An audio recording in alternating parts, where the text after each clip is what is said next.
You're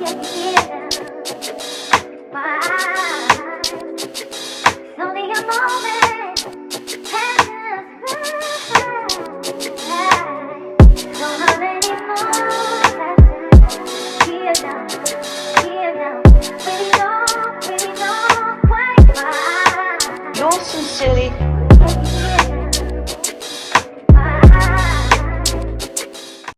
Hey guys! What's up, fam? Thank you for joining us for another episode. Our scenery has changed. Yes, our kids are gone. Thank yeah. God we can be loud. That's enough. Not too loud. Anyways, today we're talking about something different. And by the way, our 5 of YouTube videos are going to change, as well as the frequency. So we will definitely be producing more video content for you guys. Yeah. However, it's going to be more of a lifestyle. So we're going to try to switch to the lifestyle route because it's easier for us. Yeah. And that's what you guys have been asking for. So yeah. We'll switch it up. It's much easier to be intentional about pulling our phones out and recording our day-to-day rather than sitting down, finding time when the kids are quiet, which is normally when they're sleeping or not here, exactly. To get this content done. So yeah, today we are talking about the perfect partner.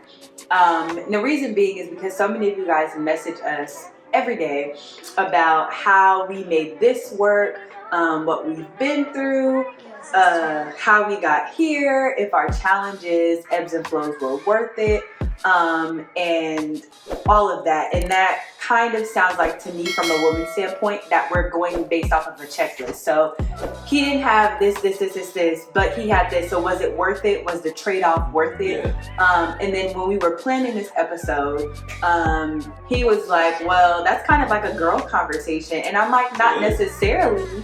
Well, not necessarily, because men, we don't know, as far as we being women, we don't know if men have a list or deal breakers. And I don't think that I have ever, out of any relationship I've been in, I've never asked a guy like, do you have a deal breaker? Do you have things that you look for in a woman specifically? Do you have like an idea of what you want your woman to look like? And I know for most guys, or what women think most guys think of is, you know, oh, they want them to have a body, they want them to have this. There may be some men out there that want them to have a certain pay grade, that want them to have certain degrees, or we don't know. So we're gonna ask one guy. Just to kind of speaking for us, so let's go. Got you. Lord have mercy. But just to see, like, you know, what that process looks like. So I guess you'll start, because we have a list. Yeah. Her conversation is about to be the remainder of the 15 minutes. Don't do that. I'm going to do a little brief synopsis. To be honest, me personally, because I can only speak for me, I didn't have a list. I had an idea of what I wanted out of a woman. And she subliminally, like, programmed me to want her. Like, she was my checklist. And she did some voodoo type mess with me. But it worked out, as we see. But I mean, when before we got together, me personally, I didn't have a standard. So I was just looking. It was very true. Yes.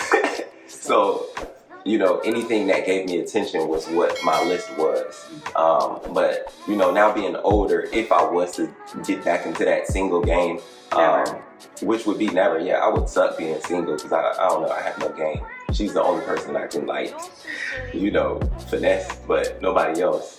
Like, I would have to just be like, here's a bunch of money, come date me.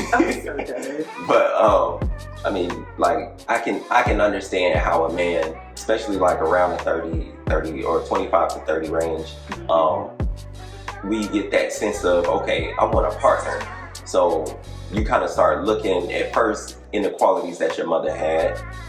That's not a myth, you know, because that's what we grew up with. That's what's comfortable. That's what's home. Right. So if we find that in a woman, it's like, okay, you know, she has the foundation of what I'm looking for. She has an idea of what I want out of a woman. So anything more is going to be just for me, just kind of figuring out, like, what do I like? Because again, we don't go into it like she has to have a car, she has to have a job, she has to be able to cook. That's so crazy to me. It's really, we're very basic. Like, men are very basic. You give us an apartment, we're gonna get a bed, we're gonna get a TV, our PlayStation, and very minimal things. We don't go in depth. And when it comes to our women, yeah, we may have an idea. Yeah, I want the 4-bedroom flat, but everything else that comes in it, all of the furniture, I can kind of care less. If it clashes with my lifestyle, then yeah, I'm gonna address it. In terms of, you know, a woman that we're pursuing, like if there's something that turns me off at that point, I'm not gonna be like, oh, she's not the one, cancel culture. No, we're not doing that. We'll more than likely have a conversation and bring it up. But I think it's the opposite when it comes to women. It's like, oh yeah, if that man got acne on this date, that's it. It takes one time. It takes one deal breaker. But I have a question. Yeah. So we get a lot of messages, and he doesn't see most of the messages. I take care of the messages and comments and all of that. But anyways, we get a lot of messages, or more so comments, of people saying like, you know, and no, it doesn't offend me because I don't really care, but people will say, oh, he's only with her because she was pregnant, or he only got with her because something happened. Like, it wasn't genuine. It wasn't it wasn't on his own doing. So my question to you is, and I'm not stupid, like I know what's out there. I see these Buffy the Bodies, I see these Megan Thee Stallions, I see these Nicki Minaj's and Beyonce's, and then you see me, and you see a guy that looks like him, so you would assume that when you see a guy that looks like him, he would be with somebody that is like drop dead gorgeous, is an Instagram model, you know, whatever the case is, like has kids but bounces back like a Kardashian. You know, you would assume that somebody that looks like him would be with somebody that looks like that. That's what our society and culture says. And to be quite frank, I have seen a lot more of guys that look like that with girls that look like me, whatever that means. But as a guy who, you're in the same society in the world that we live in, like, how do you not go with the culture? Like, how do you look at somebody like me and be like, she's the one? But at the end of the day, she was the only one that held me to a higher standard. Like, anybody at that age that I dated, it was like anything goes. And we just kind of subjected ourselves to what everybody else was doing. Brittany wasn't going with the flow. She never was a trend follower. She never was a follower. So it was just weird that this 9th grade year old girl comes in here acting like a senior, and throughout high school, like, she continued to elevate and maintain that poise. Like, Brittany is the same person that she is right now as she was back in 9th grade. You ask anybody that knows her, she is exactly what you get right now is what you're going to get in 10 years. I swear to God. So to me, that was very fascinating. In a way, I envied it. I was inspired by it. Thank God we were able to create some type of chemistry and friendship, and you just continued to pull me in like she was magnetic. And she has that effect on everybody, so much so that dudes like that she was cool with thought that she liked them. It's the dimples. That's so bad. So, and I'm sorry to y'all if I did that to you in high school, middle school, any I'm so sorry. Because I genuinely love people. It's just my nature, but I'm never in the business of false attraction. If that is a term, that's not what I do. I'm sorry. I mean, I tested the waters. We have videos that kind of goes a little bit in depth. I tested the waters, and I thought I wanted a material girl. I thought I wanted, you know, a little hood booger. So I went to try to find Brittany inside of one of those females, and it always came back to Brittany. Like, I always knew where home was because I was looking for home inside of someone else, and it just never worked out. And it wasn't like they were bad individuals. It's not like they didn't have great qualities. It's not like some of them did hold me to, you know, some standards, but there were gray areas and loopholes that I found myself getting into because it was just like, you know, I can get past, I can do this with you, but I can't do this with Brittany. And for that, it was like, okay, at a point, I'm either gonna lose Brittany or I'm gonna have to stay with where I'm at, trying to chase around. So after time, it was just like, okay, I don't necessarily want to settle down but I do want to keep her close. And I found my way of doing that over time. When I felt that she was getting a little bit too far, I had to yank that leash back real quick.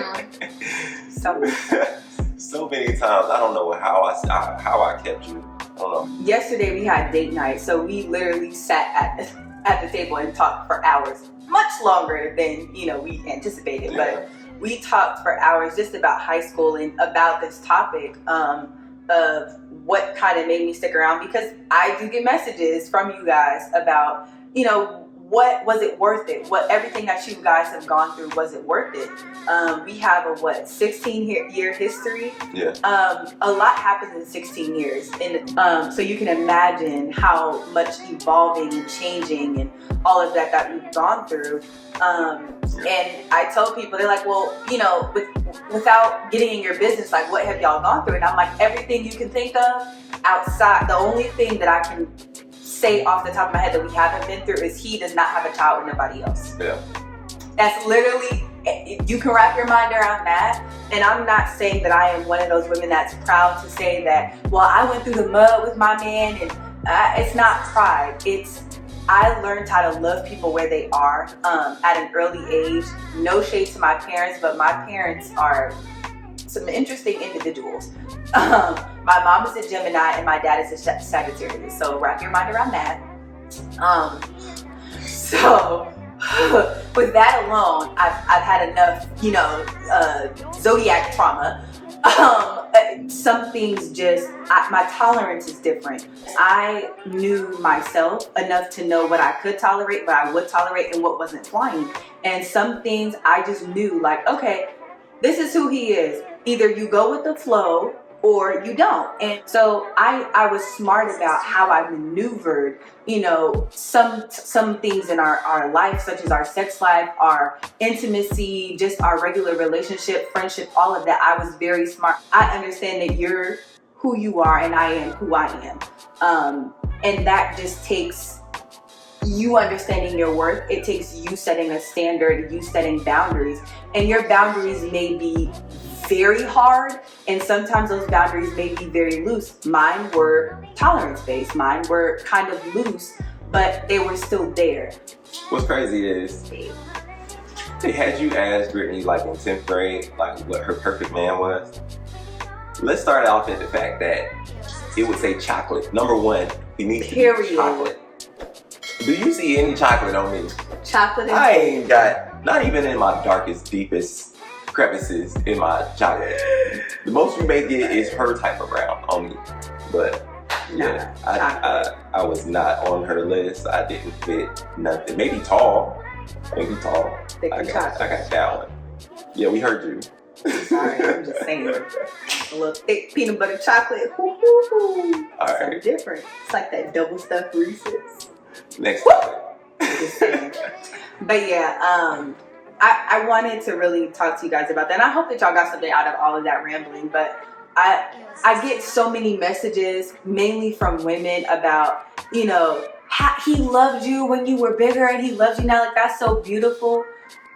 I say I chose violence. I didn't choose psychotic. Like, I don't know how, and there's no judgment. I need y'all to understand, I am not a judging person at all, because I have been through my fair share of, girl, you stupid for staying with him situation. However, I would never be with someone who gave me an ultimatum, because I have had women message me saying that their men gave them an ultimatum. Oh, well, you need to lose weight, or, excuse me, you got with me at 280. You gonna stay here when I get to 380, because that's what you signed up for. You knew my potential to be a big girl, and you gonna stay here until I go to that max, and then I find myself and come back.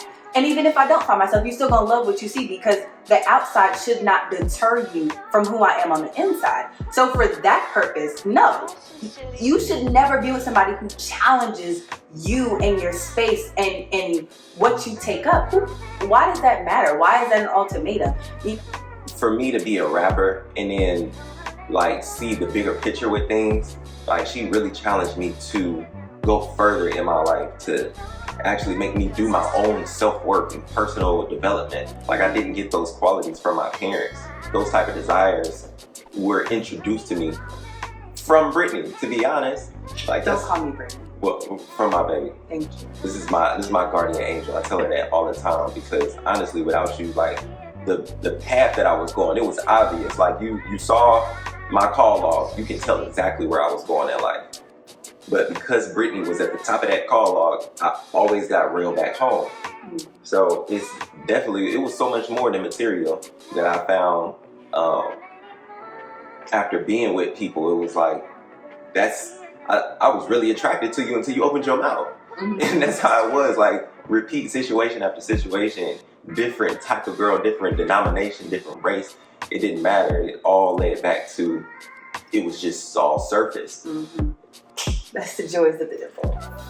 She's mine. But yeah, y'all drop in the comments, like if you have any commentary, and I will be reading these comments, y'all. I am getting better with the comments on YouTube because we get flooded with them. Ooh, you got a lot of catching up to do. Yeah, I have a lot of catching up to do. I have neglected you guys, and I'm so sorry. Instagram has been kicking my butt, and now, we're almost at a year that we've had this platform. Right. Not the YouTube platform, but the platform of Happily Ever After. Happily Ever After. Yeah, it will be a year next month, October 8th. Our anniversary is on October 7th, but we started this literally the day after, October 8th. So yeah, maybe you will resurface that first video we did. Yeah. Y'all will definitely see a difference because I was largely in charge, okay? But thank y'all. Every square inch. That's enough. Thank y'all so much for tuning in with us, and we'll see you next time. All right, try it. Bye.